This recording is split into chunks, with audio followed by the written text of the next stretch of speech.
This is going to be a little bit different than what I usually put up. Aside from video games, another one of my kind of passions is movies and TV shows and stuff. So I don't know if this has become a regular feature or not, but I show some of my recent movie pickups. Recent and not so recent. The last 3 or 4 months at least. Major ones, not all of them, because I can't remember all of them. But first up is The Girl with the Dragon Tattoo trilogy. It's the original Swedish version. Back in the autumn of 2011, I was on Netflix and I happened across the Swedish version of this, and this is before I even knew about the American version or even knew about the books or anything at all. So I ended up watching all of them on Netflix, all the extended versions, and so when I saw this, the price fluctuated a lot. It went from anywhere from like $40 up to 80, 90 bucks on Amazon, and it dropped down to like 35 or something, and I grabbed it. I had to have it. Only problem with it was this little cut in the packaging, which goes straight through. It's kind of disappointing. This has all 3 movies on it. It's like 9 hours altogether, plus a bonus kind of documentary. It's like 45 minutes long, I think. 53 minutes long. It's called The Millennium, the story. Kind of goes behind the scenes of the Stieg Larsson, and it's pretty interesting. It's kind of interesting to see how his estate is right now, since he died before any of the books were published. But yeah, if you're into the movies or if you're into the books, this is really good. I have a hard time comparing the two, the American version. I love both of them. Each one has a little bit more, is a little more true to the book than the other in different ways. Just really obscure ways, story-wise and stuff. Ending-wise, I like the Girl with Dragon Tattoo from this trilogy better than the American, but they're both pretty much equal to me. Next up is 2 movies, really. Both stop-motion movies, and it's ParaNorman 3D and Frankenweenie. And I bought ParaNorman first. Really enjoyed it. Whenever I bought it, I bought like 10 movies all at once, and this is one of the last ones I actually watched. I didn't really, I don't know, I kind of struggled to get to it, but once I actually watched it, I regretted anything. It's so much better than I thought it would be. The story was really good. The animation was really good. Character designs were really good. The characters were really good. It's just a really good movie. And if I had to choose between the two, I'd pick ParaNorman. Frankenweenie is really good. It's just it's just a different movie. It's different.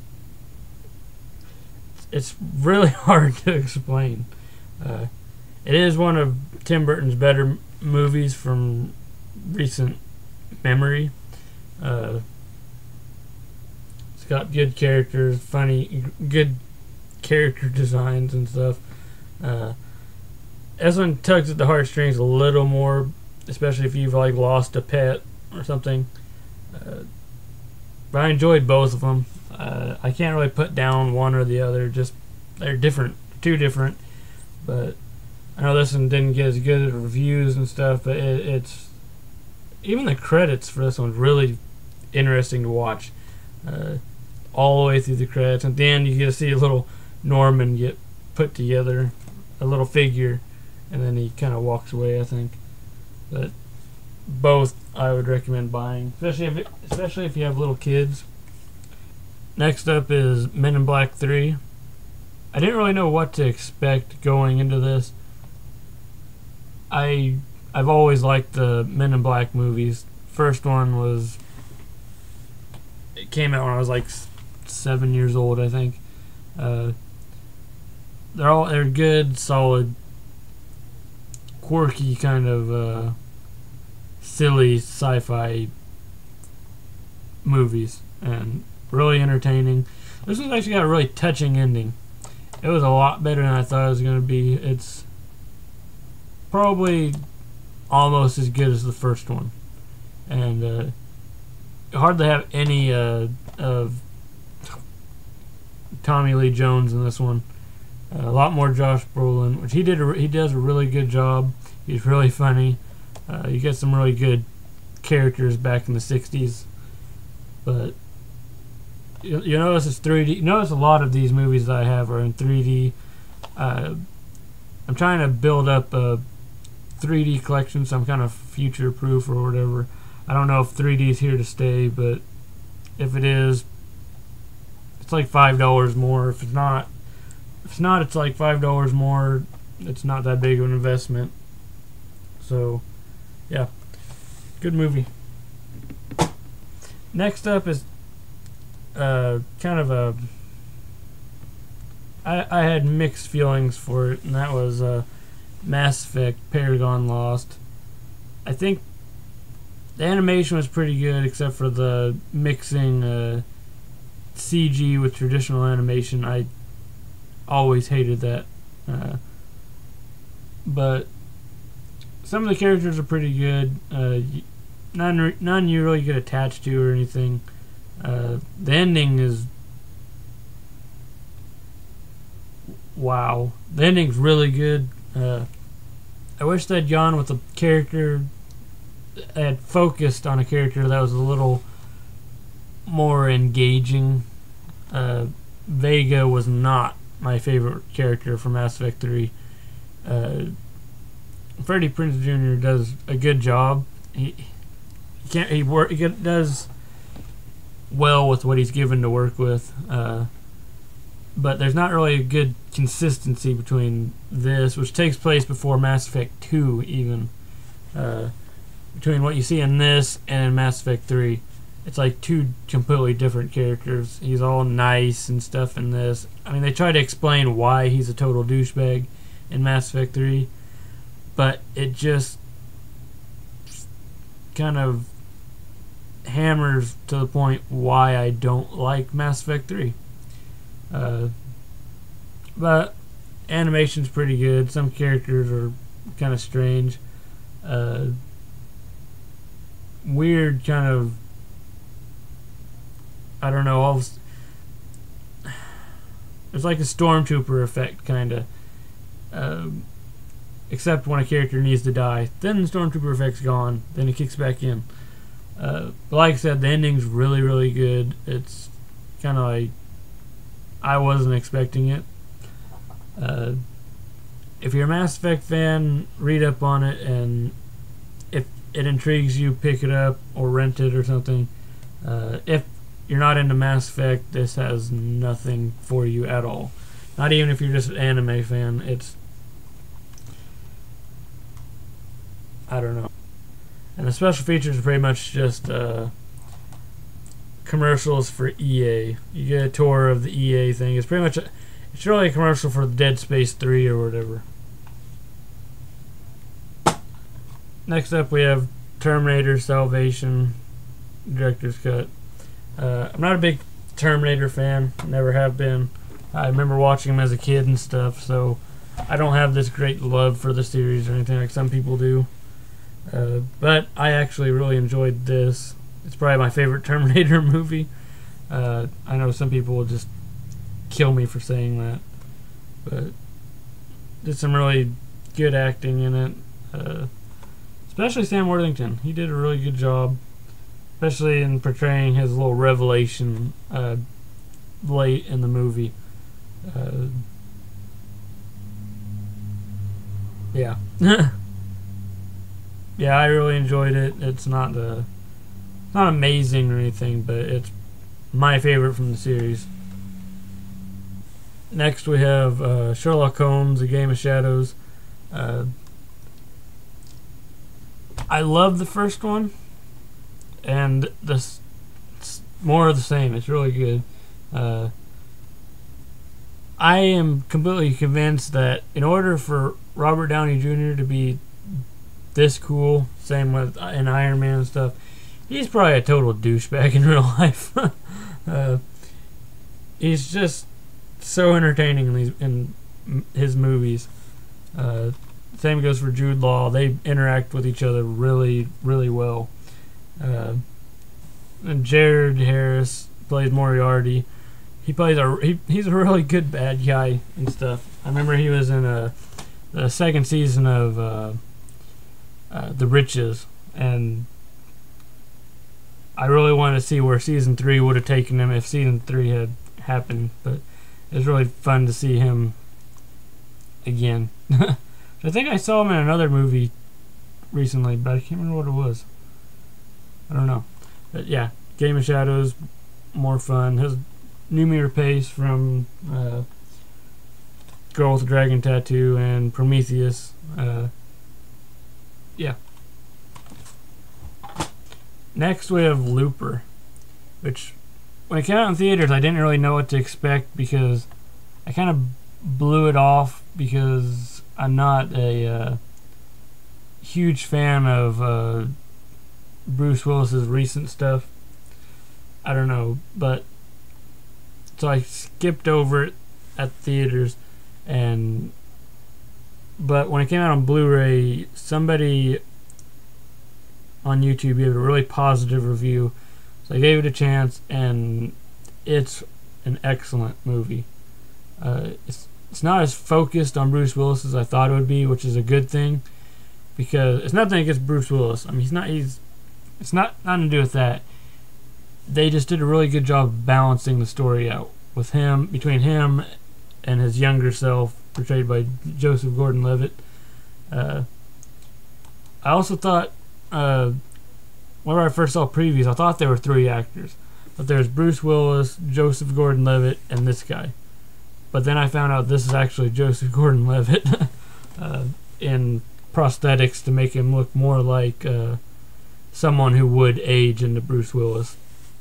But he looks completely different. But that's another point. He actually looks just like himself, which is weird. I don't know.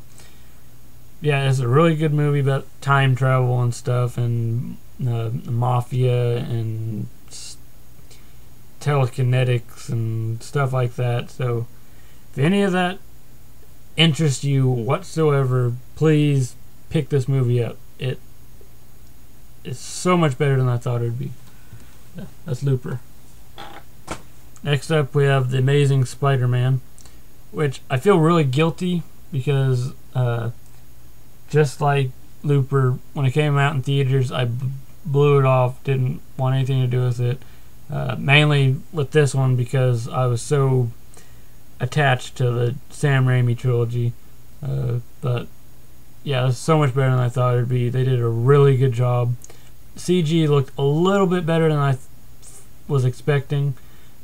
Nothing really groundbreaking or anything. It looks like CG.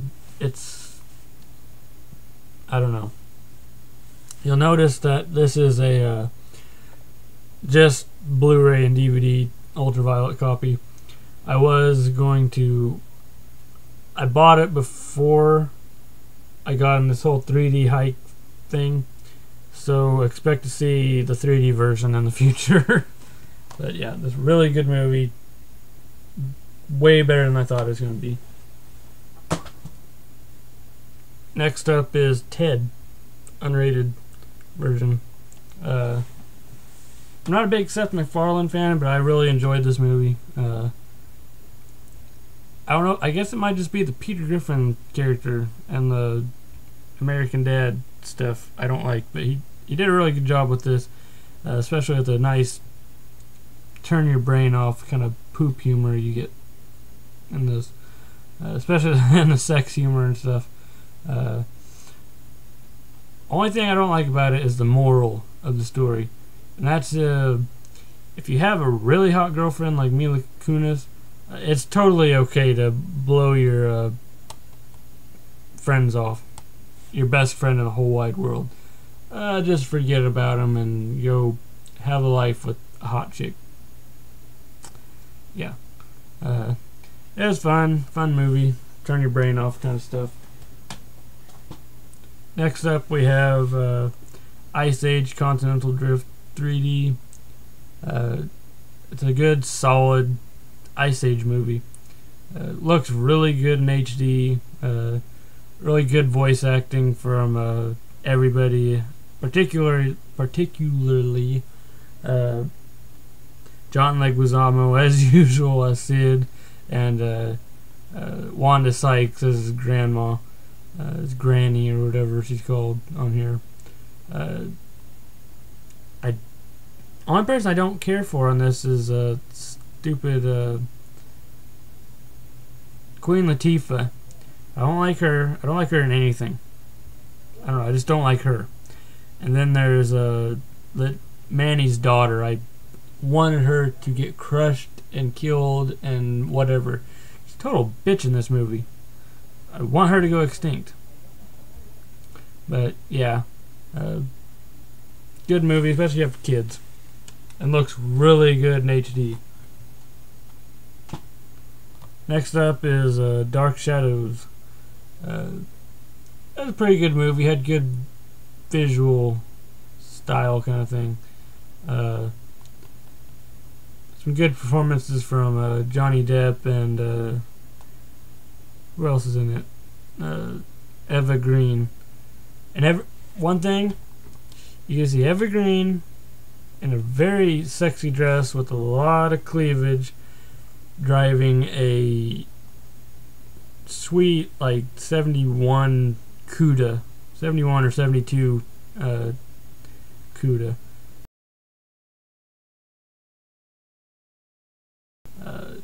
That alone makes this a really good movie to me.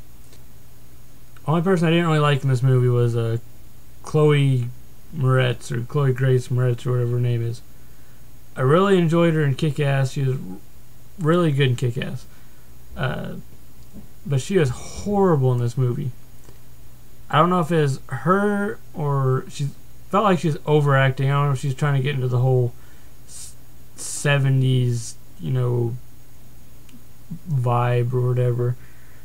But she is just really unlikable in this movie. And then the whole revelation with her at the very end. I'm not going to spoil it for you, but I don't know. I just didn't like it. But all in all, it was an okay movie. It was solid. I don't know. I'd give it like a 7.5 or something. Not Tim Burton's best. Next up is Dread. Another movie I didn't know what to expect going in. I kind of regret not seeing it in theaters because it did so bad at the box office. But it's actually a really good movie.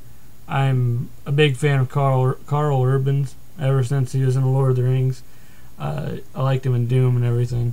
And then Lena Headey, she is, even with the prosthetic facial scarring, she is still beautiful in this movie.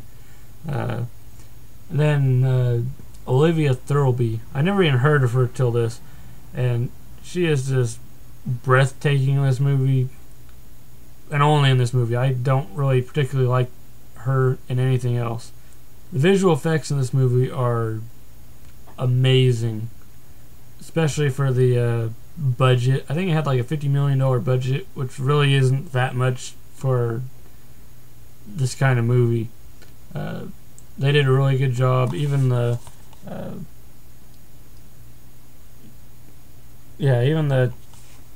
costumes and stuff were really good. yeah, really mindless, fun violence. I really like this movie. I definitely say buy it. It's a lot better than the old one, than the Sylvester Stallone version. I picked this one up this morning, and that's Taken 2. Ended up watching the first one and the second one in one go. I loved the first one, and this one's more of the same. Liam Neeson just kicks so much ass. Instead of the grand Parisian, background that the first one has, this one you have he's in Istanbul, Turkey, and some things felt a little forced, mainly the family aspects, but all in all, it was a really fun, violent, kick-ass movie. Liam Neeson plays a really good badass. Back in 2011, I missed out on the Star Wars the collection Blu-ray thingy for a couple months. I got it late. The same thing happened this year with the Indiana Jones: The Complete Adventures. It came out back in September, I think, and I missed out on it. And I finally got it, and I love it. You got the book, and then it opens up. You have a page for each movie. I ended up watching them all over a weekend. A week for me, a weekend for everybody else. And then all the movies look great on Blu-ray. The old movies, they look amazing. They don't look perfect. You can't get these old movies to look perfect, and it's impossible. But while watching these, I realized just how influential The Last Crusade was to me, because it was the only movie I've ever actually owned in the trilogy. I've only ever watched them on TV and over at friends' house and stuff. The only thing I don't like about the packaging, it's all great except for the fact that the way the discs are. As you can see, they kind of just sit in there. So if you go like this, they start to slide out. So yeah, it's the only downside. I haven't touched the special features yet, but the movies alone are worth the purchase. These are great. And yes, I am a fan of Kingdom of the Crystal Skull. Next up, we have the movies I haven't watched yet, so I'm going to quickly go through these. We got Total Recall. Haven't even opened it yet. It's a steel book from Walmart. The Rescuers. I love these movies as a kid, so I had to pick it up. Haven't touched it yet. Got Up and Finding Nemo. They're both the 3D versions. Can't wait to see these in HD. Here's a big one. This is another collection that I've been wanting for a really long time, but due to packaging inconsistencies, I've been very wary of buying it because I wanted this version, and that's Alien Anthology, which has Aliens, Alien 3, and then Alien Resurrection. And it's got this nice shiny packaging, and it's really tight in there. Each movie has a little forward thing. Then you have Alien. Each one's got a color scheme. You get green for Alien, and you have a picture for Alien. Blue.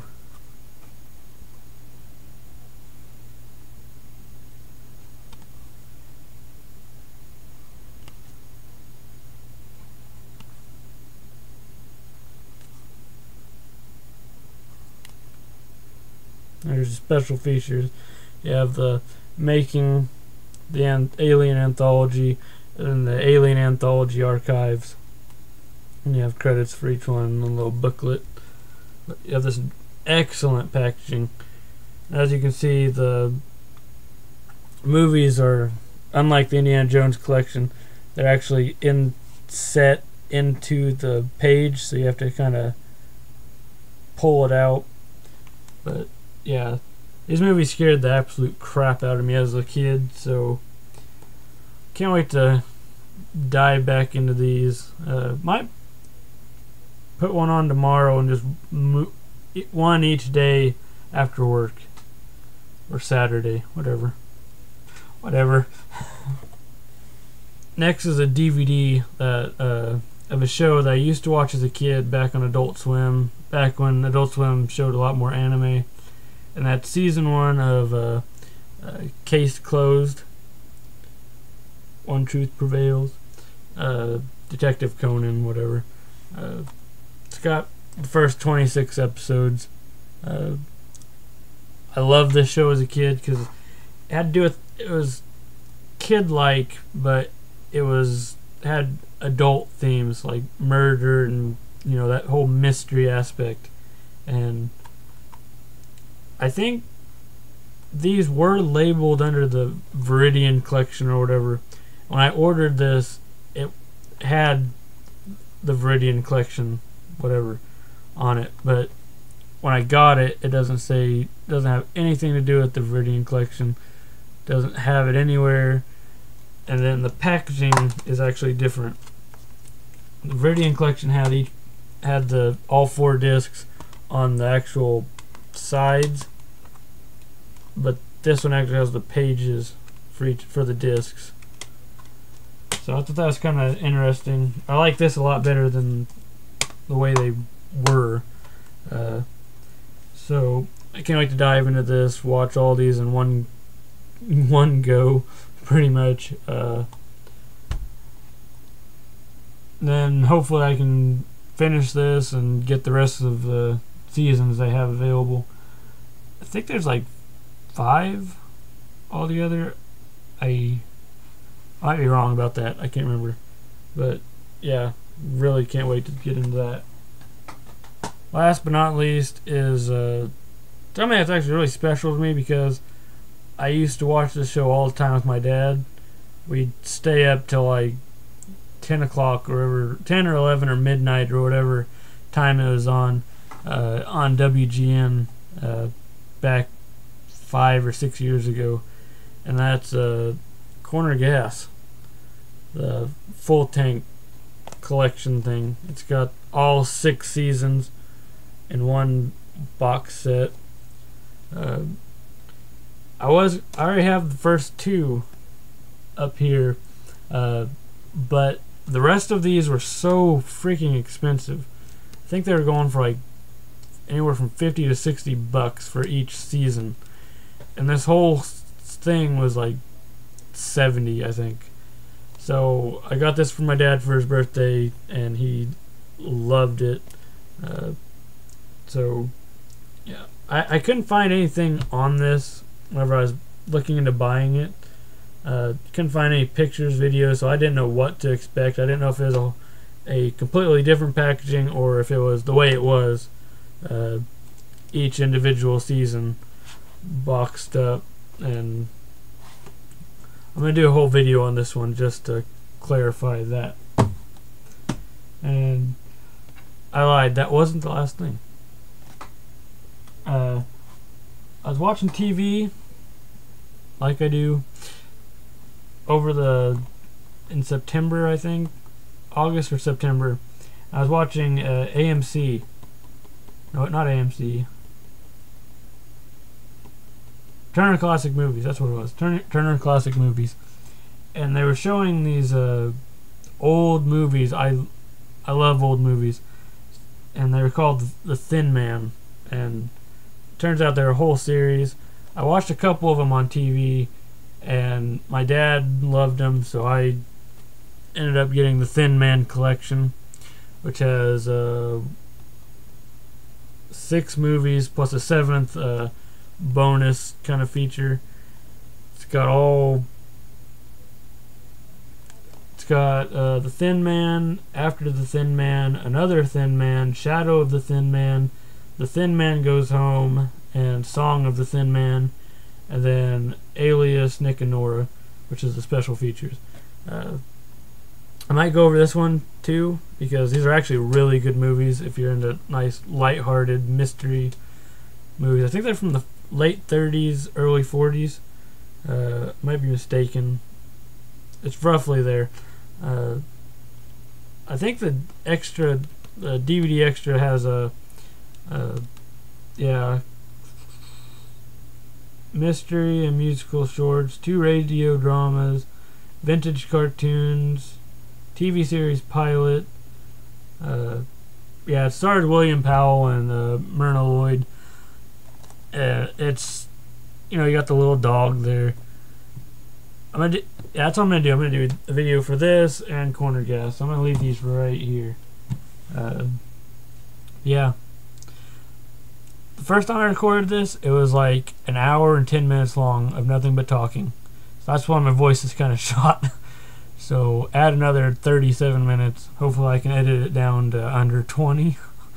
Please. Thanks for watching. If you got any comments or anything about any of the movies I have, or any suggestions for other movies to pick up, leave them down below. And thanks for watching.